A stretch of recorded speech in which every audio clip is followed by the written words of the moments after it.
In the 1920s, nothing captured the public imagination quite like the airplane.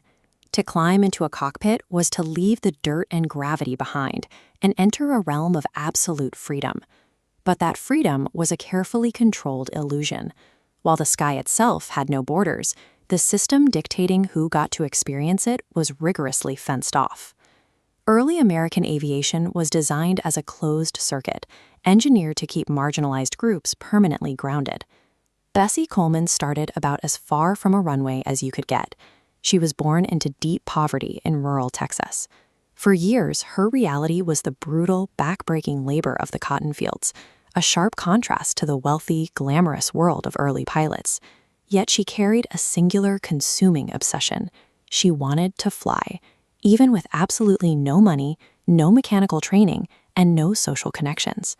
Every U.S. flight school shut the door on her. The system categorically denied entry to Black applicants and was equally rigid in rejecting women. Being Black, Native American, and a woman meant an overlapping matrix of prejudice completely, legally barred her from entry.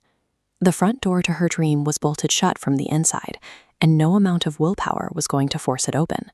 She stopped trying to break down the door.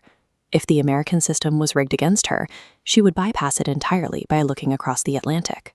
France had built an aviation culture that lacked the rigid racial segregation found in the United States. She moved to Chicago, worked as a manicurist, and saved her tips. At night, she taught herself French, acquiring the linguistic tools she needed to survive abroad. Then she bought a ticket, crossed the ocean, and successfully enrolled in a renowned French aviation school. The strategy worked. In 1921, she became the first Black and Native American woman in the world to earn an international pilot's license. She had identified a geopolitical loophole and exploited it to bypass an otherwise insurmountable legal roadblock. Bessie Coleman returned to the United States as Queen Bess, a highly credentialed international aviator with status the American system couldn't ignore. Her presence was a public defiance of the era's social hierarchy. She was operating in the one space where the laws of the ground no longer applied. To prove her skill, she performed dangerous stunts in barnstorming shows across the country. Massive crowds, strictly segregated on the ground, stood shoulder to shoulder to look up at a Black woman in total control of an aircraft. Every loop and dive was a deliberate public display of her successful workaround, performed right in front of the people who had built the barriers. But the stunts and the fame were only phase one of her strategy. She wanted to build permanent systemic infrastructure by opening a flight school exclusively for Black students. This animation maps out her strategic intent.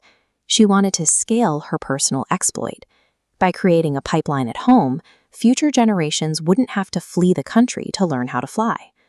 Then, in 1926, the plan came to a halt. During a test flight in Florida, a mechanical failure caused a horrific crash. She died at just 34 years old. Her death removed the primary architect of the workaround, just as she was beginning to mobilize the resources for the school.